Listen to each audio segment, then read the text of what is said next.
Avatar Meher బాబా की జై. Avatar Meher బాబా की జై. అందరికీ జై మెహర్ బాబా అండి. ఇవాళ మనం మణిజా చెప్పిన కొన్ని ముచ్చట్లు, ఆవిడ చెప్పిన విషయాలు విశేషాలు మీతో షేర్ చేసుకోవాలని అనుకుంటున్నాను. నేను చాలా విలక్షణమైనటువంటి విషయాలు ఉన్నాయి ఆవిడ చెప్పిన వాటిల్లో. అవి ఏంటో చూద్దాం. ఒక సంఘటన, ఒకసారి బాబా మండలి హాల్లో కూర్చొని ఉన్నారు. ఆ టైంలో మణిజా వచ్చింది. మండలి మెంబర్స్ కొంతమంది కింద కూర్చొని ఉన్నారు. ఈవిడ బయట నుంచి వచ్చిందనమాట ఈ మెహరాజాద్ లో. సరే, బాబా పాదాల దగ్గర ఒక పీటర్ అని చెప్పి ఒక డాగ్, కుక్కల్ని కూడా బాబా కొన్ని కుక్కల్ని, కొన్ని జంతువుల్ని పెంచారు కదా. పెంచడానికి ఈ వీళ్ళకి ఇచ్చేవాళ్ళు ఆ బాధ్యతని. అలా పీటర్ అనే డాగ్ ఆయన పాదాల దగ్గర పడుకొని ఉంది మండలి హాల్లో. సరే, ఈవిడ వస్తుంది, లోపలికి వచ్చింది. ఏంటి బాబా అని చెప్పి ఎందుకు పిలిచారన్నట్టుగా వచ్చి నుంచుంటుంది. నుంచుంటే దీన్ని అబ్జర్వ్ చెయ్యి అని చెప్తారు బాబా. ఈ ఈ పీటర్ని అబ్జర్వ్ చెయ్యి అంటే అది నిద్రపోతుంది. యాక్చువల్గా చాలా మంచి స్లీప్ లో ఉంది. ఇంతలోకి హఠాత్తుగా అది కాళ్ళు చేతులు కొట్టుకుంటుంది. నిద్రలోనే ఫైట్ చేస్తున్నట్టుగా కాళ్ళు చేతులు కదిల్చడం మొదలెట్టింది. గుర్రు గుర్రు అంటోంది. కళ్ళు మాత్రం తెరవలే, మంచి నిద్రలో ఉంది. దాన్ని అబ్జర్వ్ చెయ్యి, అది ఏంటి చెప్పు అంటారు. అంటే దానికి ఏదో కల వస్తున్నట్టుంది బాబా అని చెప్తుంది మణి. ఎగ్జాక్ట్లీ, నిజమే, కల వచ్చింది దానికి అని చెప్పారు బాబా. చెప్పి ఎందుకు అలాగా ఉందో చెప్పగలవా అంటారు. నాకు తెలియదు బాబా, దానికి ఏం కల వస్తుందో మరి నాకు ఎలా తెలుస్తుంది, మీరే మీరే చెప్పాలంటుంది. అంటే అప్పుడు బాబా చెప్తారు, దానికి ఒక భయంకరమైన కల వస్తుంది, పీడకల వస్తుంది. ఆ కలల్లో అది వేరే కుక్కలన్నీ వచ్చి దాన్ని అటాక్ చేస్తున్నట్టుగా దానికి కల వస్తుంది. అందుకని అది ఫైట్ చేస్తోంది, వాటితోటి భయపడుతోంది. ఆ భయంలో ఈ కాళ్ళు చేతులు మనకి నిద్రలోనే కొట్టేసుకుంటోంది. నిద్రలోనే ఉంది, డ్రీమ్ స్టేట్ లో ఉంది. కాళ్ళు చేతులు అదే బాధ అనుభవించేస్తోంది. ఆ నిద్రలో కూడా సుఖంగా లేదు, అది బాధ అనుభవిస్తోంది. ఆ నిద్రలో, ఆ కలలో మనకి చూడండి, పీడకల వస్తే బాధ అనుభవిస్తుంటాం. ఆ కలలోనే నానా బాధ పడిపోతుంటాం, ఏడుస్తూ ఉంటాం, రకరకాల బాధలు పడుతుంటాం కలలోనే. పీడకల అయితే, మంచి కల అయితే అక్కడే చాలా సంతోషంగా, చాలా హాయిగా నడిచిపోతూ ఉంటుంది. ఆ రకంగా దాని కల చెప్తున్నారు బాబా, దానికి పీడకల వచ్చింది అందుకని అలా కొట్టుకుంటోంది అని చెప్పి బాబా అన్నారు, ఎంత సూక్ష్మమైన విషయం నుంచి అంత చిన్న విషయం అది, ఆ కుక్కకి కల రావడం అనేది. దానిలోంచి బాబా చెప్తున్నారు, మీరు కూడా అంతే, you are in dream state. మీరందరూ ఇప్పుడు ఈ జన్మ తీసుకున్న మీరందరూ కూడా, మనుషులందరూ కూడా you are in dream state. ఒక కలగా అంటున్నారు. ఆ జీవితం అంతా కలే, అది మీరు అనుభవిస్తున్నదంతా కూడా కలే. ఆ కలలో కొన్ని కష్టాలు వస్తాయి, కొన్ని సుఖాలు వస్తాయి, కొన్ని మంచి జరుగుతాయి, కొన్ని చెడు జరుగుతాయి. ఇవన్నీ బాధపడుతూ ఉంటారు. ఈ చెడు జరిగినప్పుడు ఇలా బాధపడుతూ ఉంటారు మీరు అని చెప్పి బాబా చెప్పారు. అంటే దానిలాగానే మనం ఒక కష్టం వస్తుంది, ఏదో ఒక కష్టం, లేకపోతే ఒక నష్టం, ఒక శారీరక బాధ, ఒక రోగం, ఏదో ఏదో ఒక బాధించే విషయం జరుగుతుంది. జరిగినప్పుడు దాన్ని అనుభవిస్తూ చాలా బాధకు గురవుతాం మనం. చాలా చాలా చాలా దుఃఖపడతాం. జీవితంలో అందరికి జరిగేదే ఇదంతా. అలాగే కొన్నిసార్లు చాలా మంచి మంచి విషయాలు జరుగుతాయి. ఒక ఇల్లు కొనుక్కుంటాం, ఒక కారు కొనుక్కుంటాం. అన్నిటికంటే మంచి జరిగే విషయం ఏంటంటే మెహరాబాద్‌కి రాగలుగుతాం. బాబా దర్శనం చేసుకోగలుగుతాం. ఇక్కడ కొన్ని రోజులు ఉండగలుగుతాం. ఇవన్నీ అన్నీ కూడా కలలోనే జరుగుతున్నాయి. మంచి జరుగుతోంది, చెడు జరుగుతోంది. అయితే ఆ చెడు వచ్చినప్పుడు మనం చాలా బాధపడతాం. అదే బాబా చెప్పారనమాట. అక్కడ బాబా చెప్తున్నారు ఆ విషయాన్ని. అంత చిన్న విషయంలో నుంచి ఆయన ఎంత పెద్ద డిస్కోర్స్ ఇచ్చారో చూడండి. మీరందరూ కూడా డ్రీమ్ స్టేట్ లో ఉన్నారు. మీ జీవితాలన్నీ కూడా ఒక కళ లాంటివే. ఆ కళలో మీరు మంచి చెడు అనుభవిస్తున్నారు. చెడు అనుభవించినప్పుడు మీకు పీడకలలాగా ఉంటుంది. ఎంత తొందరగా మెళుకు వస్తే బాగుండు అని చెప్పి మీరు కొట్టుకొని బయటకు వచ్చేస్తారు కళ్ళలోంచి. తొందరగా బయటకు వస్తారు. అదే మంచి కళ అయితే దాన్ని అలా అనుభవిస్తూ అలా ఉండిపోతారు. అలా పడుకునే ఉంటారు. కాబట్టి ఈ ఈ చెడు కళ రావడం అనేది ఇట్స్ అన్ అవేకనింగ్ కాల్ అన్నారు బాబా. ఇంకో సందర్భంలో చెప్పారది. ఇక్కడ చెప్పలేదు. బట్ అది కూడా మనకి ఇక్కడ మనకి రెలవెంట్ కాబట్టి మనం చెప్పుకోవడం జరుగుతుంది. ఏదైతే సఫరింగ్ వస్తుందో మనకి, ఏదైతే కష్టం వస్తుందో, suffering is an wake up call అన్నారు. వేకప్ కాల్ అంటే ఏంటి? నిద్రలోంచి మేలుకొలిపేటటువంటి పిలుపు. సఫరింగ్ అనేది ఎందుకు వస్తుంది అంటే తొందరగా దానిలోంచి బయటపడటానికి ట్రై చేస్తాం. ఆ సఫరింగ్ లోంచి ఆ దెబ్బలో మనకి మెళుకు వచ్చేస్తుంది. అంటే డ్రీమ్ లోంచి మేలుకుంటాం. కాబట్టి సఫరింగ్ వచ్చిన వాళ్ళందరూ కూడా పెద్దగా బాధపడాల్సిన అవసరం లేదు. దానిలోంచి మీరు మీరు మీ కలలో నుంచి మీరు బయటికి రావడానికి ఉపయోగపడుతుంది. సఫరింగ్ వల్ల మీరు భగవంతుడిని తొందరగా చేరుకోవడానికి వీలవుతుంది అని చెప్పడం ఇక్కడ. Wake up call. ఇది సరే, ఇది ఒక విషయం. ఇది ఒక సంఘటన అన్నమాట. దీని ద్వారా బాబా మనకి చెప్పిన విషయం మనం ఇప్పుడు తెలుసుకుందాం. మణిజ ద్వారా అలాగా బాబా ఈ విషయాన్ని చెప్పడం జరిగింది. మరొకసారి ఆ ఈ మణిజ గారు చెప్పారు. ఎంత అద్భుతంగా చెప్పారంటే వాడు ఒక కథ కూడా చెప్పింది. ఆ కథలో మనకు అర్థమైపోతుంది ఆ విషయం. ఏమిటి? Divine will, free will. Divine will అంటే ఏంటి? దైవేచ్ఛ, దేవుడి ఇచ్ఛ. ఆయన ఆయన ఏదైతే ఆయన ఇచ్చ ప్రకారం జరుగుతుందంటాం. మన దైవేచ్ఛ లేకుండా ఏమీ జరగదు అని చెప్పుకుంటుంటాం మనందరం కూడా. ఆకు కూడా కదలదు.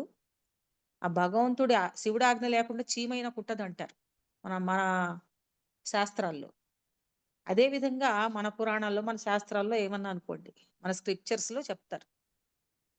అలాగే ఇక్కడ దైవేచ్ఛ లేకుండా ఏమీ జరగదు. అంటే దేవుడు ఇచ్చ లేకుండా ఒక ఆకు కదలదు, ఒక చీమ కుట్టదు. నీకు చీమ కుట్టిందంటే కూడా కారణం దేవుడి ఆజ్ఞ వల్లే జరిగింది అని చెప్పటం అన్నమాట. మరి అంతా దేవుడి ప్రకారమే జరుగుతుందా? అంతా దేవుడు చేసేస్తుంటే మనం ఇక్కడ ఏం చేస్తున్నట్టు? Free will. ఫ్రీ విల్ అంటే స్వేచ్ఛ. మీ యొక్క స్వేచ్ఛ. మీకు అసలు స్వేచ్ఛ ఉందా లేదా? మీరందరూ ఏం చేస్తున్నారు? అంతా ఆయన ప్రకారం జరుగుతుంది అంటున్నారు. ఆయన ఆజ్ఞ లేకపోతే చీమ కూడా పుట్టదు. మీరు అడుగు తీసి అడుగు వేయలేరు, ఊపిరి పీల్చి వదలలేరు. ఇది కరెక్ట్. ఇది కరెక్ట్. 100% కాదు, 1000% కరెక్ట్. అయితే మీకు కూడా ఏదో ఒక స్వేచ్ఛ ఉందిగా. ఆ స్వేచ్ఛ ఏమిటి?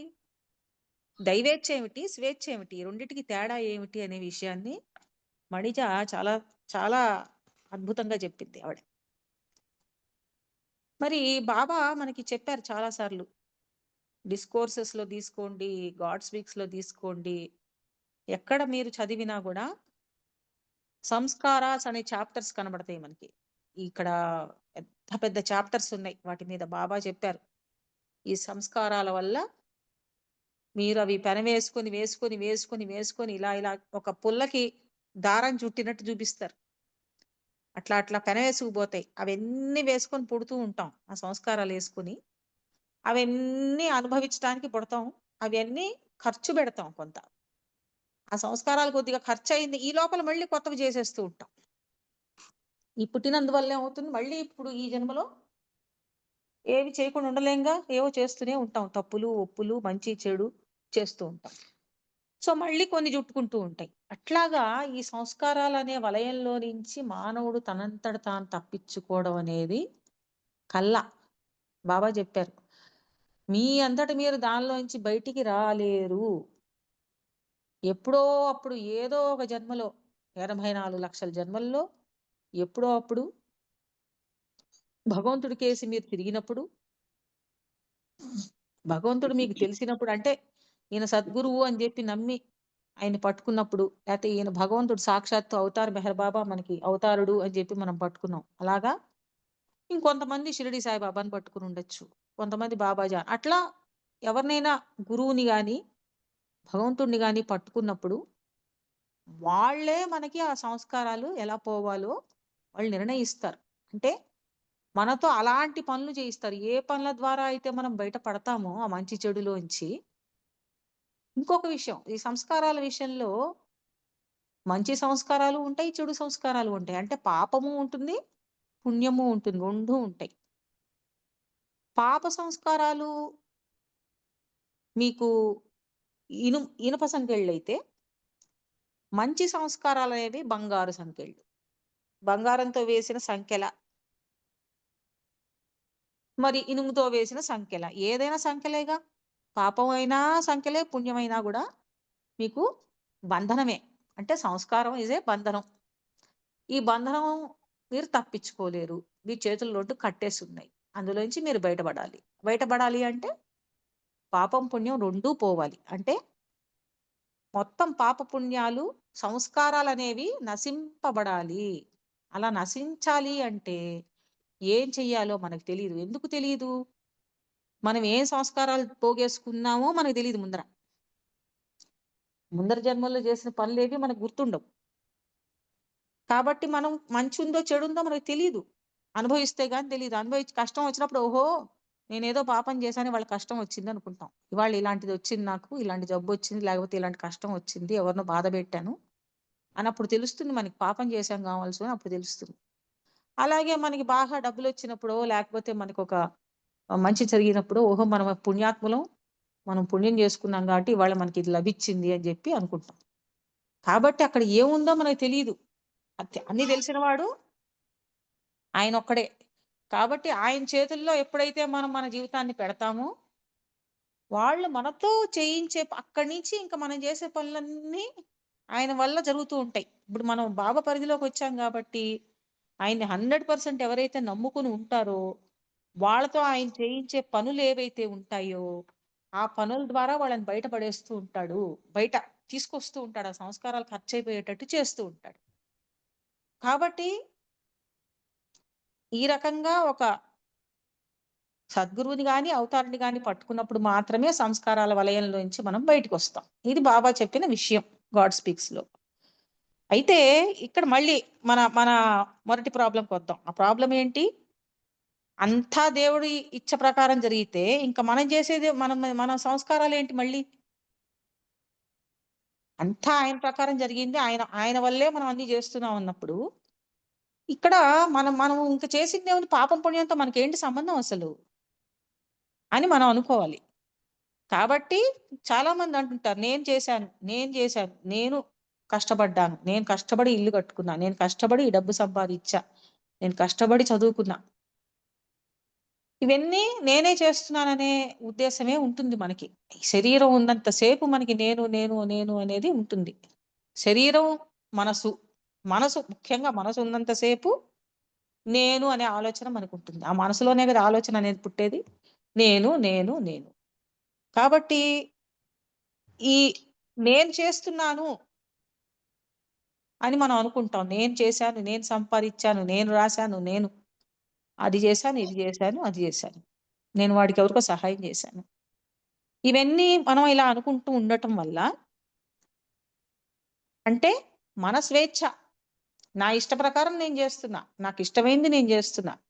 నాకిష్టమైంది వాడెవడినో చేరదీస్తా. నాకిష్టం లేదు వాడెవడినో తరిమేశా. ఇట్లాంటివన్నీ మనం అనుకుంటూ ఉంటాం. అది మన ఫ్రీ విల్. ఫ్రీ విల్ అంటే మన స్వేచ్ఛ. మనకి ఒక మనసుంది, ఒక శరీరం ఉంది గాబట్టి, మన పని చేయగలం గాబట్టి, ఆ పని మనం చేస్తున్నాం. అది మన స్వేచ్ఛ. సరే ఇప్పుడే అనుకున్నాంగా, అంతా దైవేచ్ఛ ప్రకారం జరిగితే, ఇంక మనిషి రోల్ ఏముందక్కడ? అంత ఇంక మనం జేసేదేముంది అని అనుకుంటాం. ఈ డౌట్ ఒస్తుంది ప్రతి వాళ్ళకి ఏదో ఒక సమయంలో ఈ అనుమానం నాకు చాలా రోజులు ఉండేది. పూర్వాశ్రమంలో కొన్నేళ్ల క్రితం ఈ ఈ అనుమానం ఉండేది మనసులో. ఏమిటో అంతా దైవేచ్ఛ అంటారు. మళ్ళీ ఏమిటో సంస్కారాలట, పాపం అంట, మనం చేసిన పాప పుణ్యాల వల్లే మనకి కష్టాలొస్తున్నాయి, లేకపోతే సుఖాలొస్తున్నాయి అంటారు. అలాంటప్పుడు మళ్ళీ అంతా దైవేచ్ఛ అన్నారు కదా! అంటే ఆయనే కదా మనకి ఇస్తున్నాడు. కష్టమైన, సుఖమైన అనుకుంటాం. ఇట్లాంటి డౌట్లు ఉండేవి మనసులో. అయితే దానికి సమాధానంగా మణిజ గారు ఒక సందర్భంలో చెప్పారు. ఆవిడ చెప్పిన విషయం వింటే మనకి అది కొంత క్లారిటీ వస్తుందన్నమాట. ఆవిడేం చెప్పారో చూద్దాం. మన జీవితం ఒక రైలు ప్రయాణం లాంటిది. ప్రయాణంలో మనతో పాటు కొంత లగేజ్ ఉంటుంది ఎప్పుడు గూడా.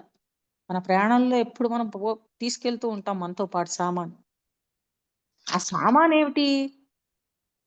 మన జీవితం గురించి మాట్లాడుతున్నాం ఇక్కడ. జీవితం ప్రయాణం లాంటిదన్నాం గాబట్టి, మన జీవితంలో మనతో పాటు మనతో వచ్చిన లగేజ్ ఏమిటంటే మన సంస్కారాలు. మనం పోగేసుకున్న సంస్కారాలు. అదివరకే మనం చేసి పెట్టుకున్నటువంటి ఆ లగేజ్ ఏమిటయ్యా అంటే, అదివరకే మనం జేసుకున్న పాపం, పుణ్యం మనతో పాటు మన ఎనకాలనే దిగుతుంది. లగేజ్ దిగుతుందనమాట. ఆ లగేజ్ యేసుకొని మనం జీవితాన్ని సాగిస్తూ ఉంటాం.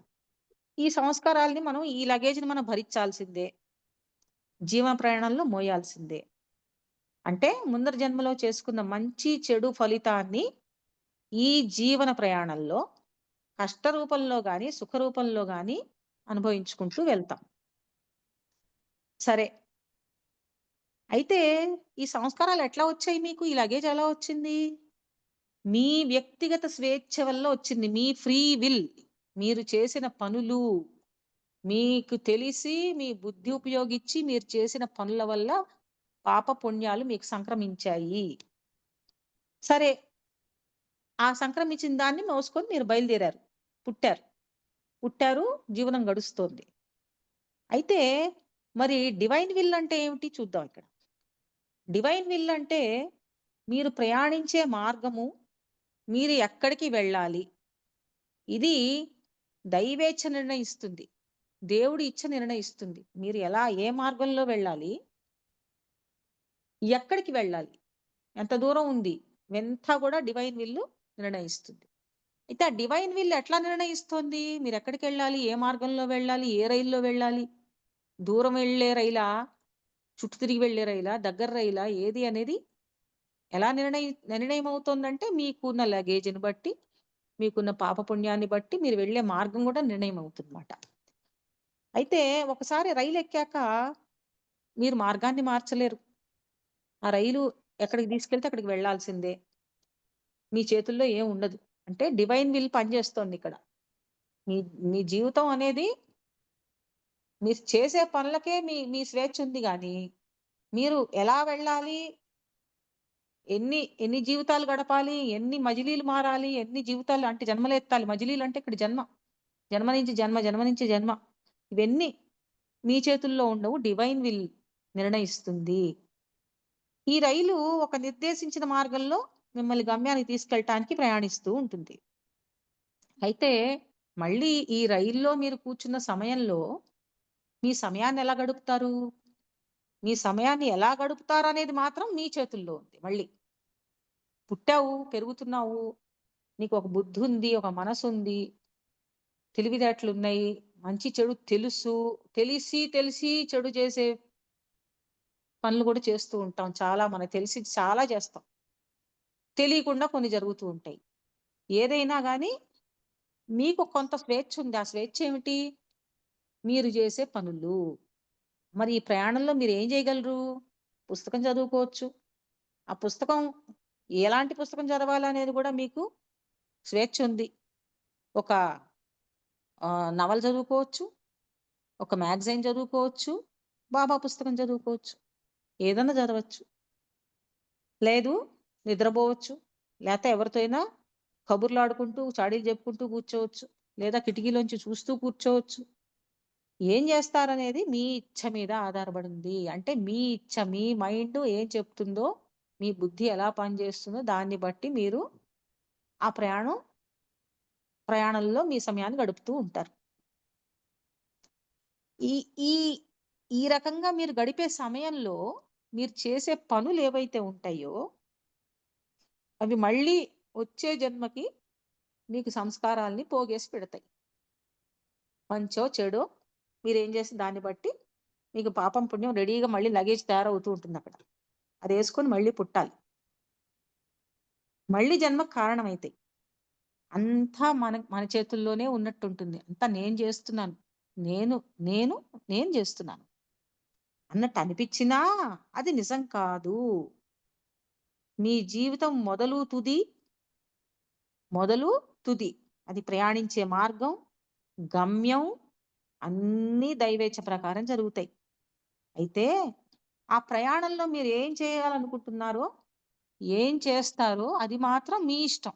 మీ ఇచ్చ ప్రకారం జరుగుతుంది. అది మీకున్నటువంటి స్వేచ్ఛ, ఫ్రీ విల్.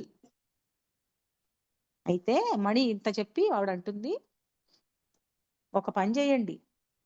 జీవితంలో ఏం జరిగినా దాన్ని సంతోషంగా బాబాని స్మరిస్తూ భరించండి. ఇలా చేయగలిగితే మీకు మీకొచ్చే కష్టాలను తట్టుకోగలుగుతారు. అంతేకాదు మీ ప్రయాణం ముగిసిపోతుంది కూడా. ఎప్పుడో అప్పుడు సడెన్‌గా ఆగిపోతుంది. మీ ప్రాణం అయిపోతుంది. మీకు తెలియకుండానే అయిపోతుంది. ఆయన్ని స్మరించుకుంటూ మీరు గడిపే జీవితం ఏదైతే ఉంటుందో, మీకు కొన్ని కొన్ని కష్టాలు ఎదురవుతూ ఉంటాయి. వాటిని తట్టుకోగలుగుతారు. ప్రయాణం కూడా ముగిసిపోతుంది. మరి, మరి ప్రయాణం చేసే అవసరం కూడా లేకుండా పోతుంది. ఎప్పుడైతే బాబా స్మరణ మొదలుపెడతారో, ఏ ప్రయాణంలో, ఏ జీవితంలో మీరు బాబా స్మరణ మొదలుపెడతారో, అప్పటినుంచి మీకు ఇహ ముందర ప్రయాణాలు చేసే అవసరం ఉండదు. అంటే ముందర మజిలీలుండవు. ముందర జీవితాలుండవు. తుదికొచ్చేస్తుందనమాట. ఇంకా ఎండ్‌కొచ్చేస్తుంది. ఎప్పుడైతే స్మరణ అనేది మొదలుపెడతారో అని జెప్పి ఆవిడ చెప్పారు. ఇంత స్పష్టంగా ఎక్కడ మనకి దైవేచ్ఛ గురించి, స్వేచ్ఛ గురించి ఉన్న డౌట్స్ చాలా వరకు మనకి ఒక క్లారిటీ అనేదొస్తుంది. ఈవిడ చెప్పిన ఈ కథలో.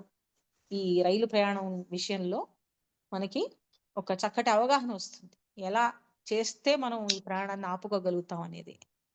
ఇంకపోతే ఇదే విషయం పైన అంటే దైవేచ్ఛ, స్వేచ్ఛ.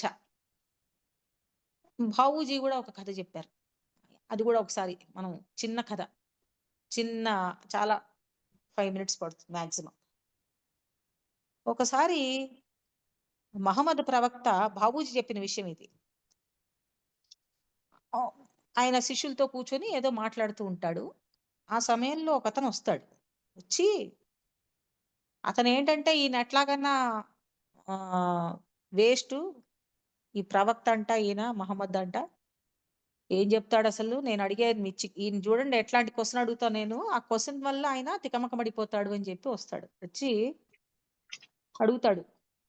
నేను చేసే ప్రతి పని దైవేచ్ఛ వల్ల జరుగుతోందా? నా వల్ల జరుగుతోందా? నా పని నేను గదా చేస్తోంది. మరి దైవేచ్ఛ ఎక్కడొచ్చొచ్చిందిక్కడ? నా ఇచ్చ ప్రకారం జరుగుతోంది గదా! దీనికి సమాధానం చెప్పండి అంటాడు. నాకు సందేహం వచ్చింది నివృత్తి చెయ్యి అంటాడు. సరే మహమ్మద్ ప్రవక్త ఆయనకి తెలుసు ఇతను ఎందుకొచ్చాడో తెలుసు. మరి ఆయన మామూలు వాడు కాదు గదా! అవతారుడు. సో, ఆయన తనని ఇరకాటంలో పెట్టాడని, అతను వచ్చాడని గూడా తెలుసు ఆయనకి. సరే ఆయనేం చేస్తాడంటే, శిష్యులతో మాట్లాడుతున్నాడు గదా! కాసేపు నిలబడు నాయనా చెప్తాను నీకు అంటాడు. సరే ఆ వచ్చిన అతను కాసేపు నించుంటాడు. ఇంకా వాడికి కాళ్ళు నొప్పులొస్తాయి కాసేపటికి. ఈయన శిష్యులతో మాట్లాడుకుంటున్నాడు. సరే కాసేపు చూసాక అతనికి చిరాకొస్తుంది. చిరాకొచ్చి మీకు సమాధానం తెలిస్తే నాకు చెప్పండి. నా డౌట్ క్లియర్ చేయండి. లేకపోతే నన్ను తెలీదని చెప్తే నేను వెళ్ళిపోతా అంటాడు. అంటే అప్పుడు ఆయన అంటాడు, తప్పకుండా నీకు ఆన్సర్ ఇస్తాను నాయనా. అయితే నువ్వేం చేస్తావంటే ఒంటి కాలు మీద నిల్చో కాసేపు. అతి తొందరలో నీకు ఆన్సర్ ఇస్తానంటాడు. సరే ఏం చెబుతాడో చూద్దామని చెప్పి ఒంటి కాలు మీద నిల్చుంటాడు. ఒంటి కాలు మీద నిలబడటం ఇంకా కష్టం గదా! 2 కాళ్ళ మీద నిలబడితేనే బాధ. ఈ జీవితమే బాధ మనకి. 2 కాళ్ళు ఉంటేనే దేవుడు ఇచ్చా, మన ఇచ్చా ఉంటేనే మనకి బాధ. ఇంకా ఒంటి కాలు మీద నిలబడమంటే చాలా బాధ. సరే కాసేపుడు మళ్ళీ ఆయన మాట్లాడుకుంటుంటాడు శిష్యులతోటి. ఒంటి కాళ్ళ మీద నిలబడిన వాడికేమో చిరాకు ఎక్కువైపోతుంది. కోపం వచ్చేస్తుంది. చిరాకు నుంచి కోపంలోకి దిగుతుంది. కాసేపటికి ఇంకా పెద్దగా అరుస్తాడనమాట. నీకు సమాధానం నువ్వులోకెళ్ళిపోతాడు మీరు గాస్త. నీకు సమాధానం తెలిస్తే చెప్పు, లేకపోతే లేదు. నన్ను నించోబెట్టావు ఒంటి కాలు మీద ఏమైనా తమాషాగా ఉందా అని అరుస్తాడు. అరిచేటప్పటికి ఆయన ఇతని వైపు చూసి, తప్పకుండా సమాధానం ఇస్తానాయనా. కొంచెం ఓపికగా విను. అయితే నేను చెప్పినట్టు చెయ్యాలి నువ్వు అంటాడు. ఏం చెయ్యాలంటాడు. రెండో కాలు కూడా లేపి నిలబడు అంటాడు. ఒక కాలు మీద నిలబడి ఉన్నాడు. ఆ కాలు కూడా లేపేసి నిలబడమంటాడు. 2 కాళ్ళు లేపితే ఎలా నిలబడతారు అసలు? 2 కాళ్ళు లేపి నిలబడగలరా ఎవరన్నా? ఇంకా వీడికి పిచ్చి కోపం వచ్చింది ఈ మనిషికి. నీకేమన్నా పిచ్చా? నువ్వు నేను అడిగిన దానికి సమాధానం చెప్పకుండా పిచ్చి పనులు చేయమంటున్నావు. 2 కాళ్ళు నిలబెట్టి ఎవరన్నా నిలబడగలరా?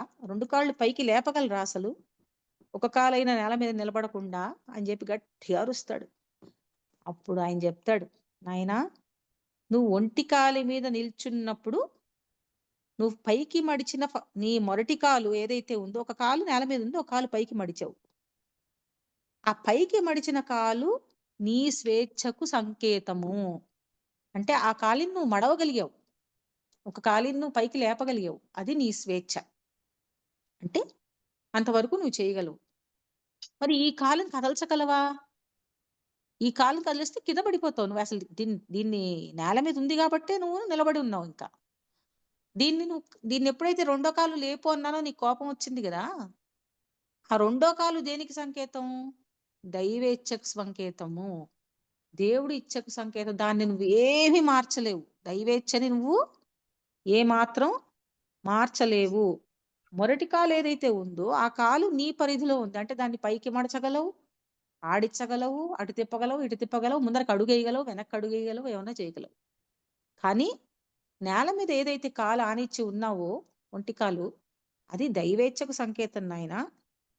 ఈ రెండో కాలు భూమి మీద మోపకుండా నీ మొరటి కాలుని కూడా కదిలించలేవు. అంటే దైవేచ్ఛ లేకుండా నీ మొరటి కాలు కూడా, నీ స్వేచ్ఛ అనేది కూడా లేనే లేదు. నువ్వు స్వేచ్ఛ అనుకుంటున్నది, నేను చేస్తున్నాను అనుకుంటున్నది కూడా దేవుడి ఇచ్చ లేకుండా నువ్వు ఏమీ చేయలేవు అని చెప్తాడు. అప్పుడు అతనికి కళ్ళు తెరుచుకుంటాయన్నమాట. ఈ రకంగా మొహమ్మద్ చాలా చక్కటి ఆన్సర్ ఇచ్చాడు అతనికి, దైవేచ్ఛ మీద, స్వేచ్ఛ మీద. సో ఈ 2 విషయాలు, స్వేచ్ఛ, దైవేచ్ఛ, చాలా కన్ఫ్యూజింగ్ ఉంటాయి. చాలా చాలా కన్ఫ్యూజింగ్ గా ఉంటుంది అన్ని తెలిసిన వాళ్ళకు కూడా. అన్ని తెలిసినా ఏడుస్తూనే ఉంటాం ఏదో ఒక టైంలో బాధ వచ్చిందంటే. సో ఇవి తెలుసుకొని మణి ఏమన్నారు, బాబాను స్మరించుకుంటూ గడపండి జీవితం, ఒకనాటికి సడన్ గా ముగిసిపోతుంది, ఇంకా మీకు ప్రయాణం అనేది ఉండదు అని చెప్పారు. ఇది స్వేచ్ఛ దైవేచ్ఛ గురించినటువంటి మణి చెప్పిన విషయాలు, పావు గారు చెప్పిన విషయాలు. మరి ఇంకొక 3 minutes ఉంది. అయితే మణి చెప్పిందే ఇంకొక విషయం ఉంది. అది కూడా నేను ఈ 3 minutes లో చెప్పడానికి ప్రయత్నం చేస్తాను. మణి గారు ఒక సందర్భంలో మెహరాజాద్ వచ్చిన బాబా డివోటీస్ మెహరాబాద్కు వస్తారు సందర్శనకి. ఆ టైంలో ఆవిడున్న టైంలో వచ్చినప్పుడు ఆ క్యూలో వస్తున్న వాళ్ళని అందరికీ ఆవిడ హగ్ ఇస్తున్నారు, మాట్లాడుతున్నారు, పలకరిస్తున్నారు. ఆ టైంలో ఒక అతను రాగానే అతనితో మణి ఏమంటుందంటే, రుస్తుం కాస్త నువ్వు ప్రేయర్ చేయి బాబాకి, మాకు ఈసారి వర్షాలు లేవు, అసలు మెహరాబాదుల్లో వానలు లేవు, చాలా బాధ అనుభవిస్తున్నాం, నీళ్లు లేక కటకటగా ఉంది, కరువుగా ఉంది, పశువులు ఈ పొలాలకి నీళ్లు లేవు అని చెప్తుంది. అతను చాలా ఆశ్చర్యపోతాడు, ఇదేమిటి నాకు చెప్తోంది ఆవిడెవరు? ఆయన చెల్లెలు, సాక్షాత్తు అవతారుడి చెల్లెలు. ఆవిడ ప్రార్థన చేస్తే ఆయన వినడా? నేను చెయ్యాలా అని ఏదో అతనికి ఆశ్చర్యంగానూ ఉంటుంది. ఈవిడ నన్ను ఏమన్నా ఇది చేస్తోందా అని కూడా అనుమానం వస్తుంది. అయితే అడిగేస్తాడు అతను. అతనికి చనువు ఉంది ఆవిడ దగ్గర. ఏమని, అమ్మా నువ్వు చెయ్యని, నువ్వు ప్రేయర్ చేస్తే వినని వాడు నేను చేస్తే వింటాడా? నువ్వు ఆయన చెల్లెలివి అని అడిగేసరికి అప్పుడు ఆవిడ చెప్తుంది, అలాగా, ఓహో నీకు డౌట్ వచ్చిందా, ఉండు అని చెప్పి ఈ కథ విను, ఈ కథ విన్నాక నీకు అర్థం అవుతుంది నేను ఎందుకు చేయమన్నాను అని చెప్పి చెప్తుంది. ఒక రాజుగారు ఒకసారి ఒక విందు ఏర్పాటు చేస్తాడు. రాజుగారి విందు అంటే మనం చెప్పక్కర్లేదు కదా, అన్నీ మరి ఆయన తలుచుకుంటే దెబ్బలకు కొదవా అని ఎన్నో రుచికరమైన పదార్థాలు అన్ని టేబుల్స్ మీద ఏర్పాటు చేశారు. అయితే ఈ డిన్నర్కి వచ్చిన వాళ్ళందరికీ ఒక షరతు పెడతారు. ఏమని? మీరందరూ హాయిగా భోంచేయండి, చక్కగా భోంచేయండి, కడుపారా చేయండి. అయితే ఒక చేతిని వెనక్కి కట్టేస్తాం. ఒక చెయ్యిని వెనక్కి కట్టేస్తాం. పని చేయదు ఒక చెయ్యి మీకు. ఒక చెయ్యి ఉంటుంది. అయితే ఈ ఒక చెయ్యి కూడా మీరు తినటానికి వీల్లేదే. అంటే తినటానికి వీల్లేదనరు. ఈ చేతికి ఏం చేస్తామంటే ఈ ఉన్న చేతికి ఒక స్పూన్‌ని కట్టేస్తాం తాడు పెట్టి. మామూలుగా మనకి చేత్తో తీసుకొని తినడం అలవాటు. లేకపోతే స్పూన్‌తో తీసుకొని తినడం అలవాటు. కానీ స్పూన్‌ని కూడా మన ఇష్టం వచ్చినట్టు కాకుండా స్పూన్‌ని చేతికి కట్టేస్తారు.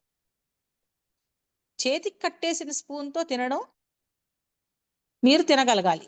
తినండి. ఎంత కావాలో అంత తినండి. హాయిగా తినండి అని చెప్తారు. వీళ్ళు అనుకుంటారు, ఏముందిలే స్పూన్‌తో తినొచ్చు. చేతికి కట్టేస్తే మాత్రం ఏముంది అనుకుంటారు. కానీ అది చేతికి స్పూన్ కట్టేశాక వాళ్ళ అనుభవంలోకొస్తుంది. ఏంటి అనుభవంలోకొచ్చిన విషయం అంటే స్పూను మనం చేత్తో పట్టుకోవడం కాదు. మన చేతికి కట్టేశారు. కట్టేసినప్పుడు ఏమవుతుంది? ఆ ఫుడ్ తీసుకుంటున్న ఆ పొడవాటి ఆ స్పూన్ కూడా మామూలు చిన్న స్పూన్ కాదు. పొడవాటి స్పూను. చెయ్యి ఎంత పొడవుంటే ఆ చెయ్యిలో సగం అంత స్పూన్ ఉంటుంది మళ్ళీ. అంటే గరిటె లాంటిదనమాట. దాంతో ఏమవుతుంది? అది నోటి వరకు రాదు. మీరు ఆలోచించండి. మీ కుడి చేతికి ఒక గరిటె కట్టేసుకొని చూడండి. దాంతో ఫుడ్ తీసుకొని తినటానికి అవుతుందేమో చూడండి. కింద పడిపోతూ ఉంటుంది. నోటి వరకు రాదు. చాలా బాధపడతారు. అయ్యయ్యో! ఎదురుగుండానేమో ఇష్టమైనవన్నీ ఉన్నాయి. ఏది నోట్లోకెళ్ళటం లేదు. సరే. ఇది ఇలాగుంటే పక్కన ఇంకో హాల్‌లో గూడా ఇదే నడుస్తోంది. ఇదే పరిస్థితి. అంటే ఇదే షరతు, ఇదే విధంగా జరుగుతుంది. కానీ అక్కడ అందరూ హ్యాపీగా భోంచేస్తున్నారు. ఎలా చేస్తున్నారు? వాళ్ళు తెలివిగా ఏం చేశారంటే, తమ చేతికి కట్టేసిన గరిటెతోటి ఎదుటి వాళ్ళకి తినిపిస్తున్నారు. ఎదుటి వాళ్ళకి ఎళ్తుంది చెయ్యి. మన నోటికి రాదు.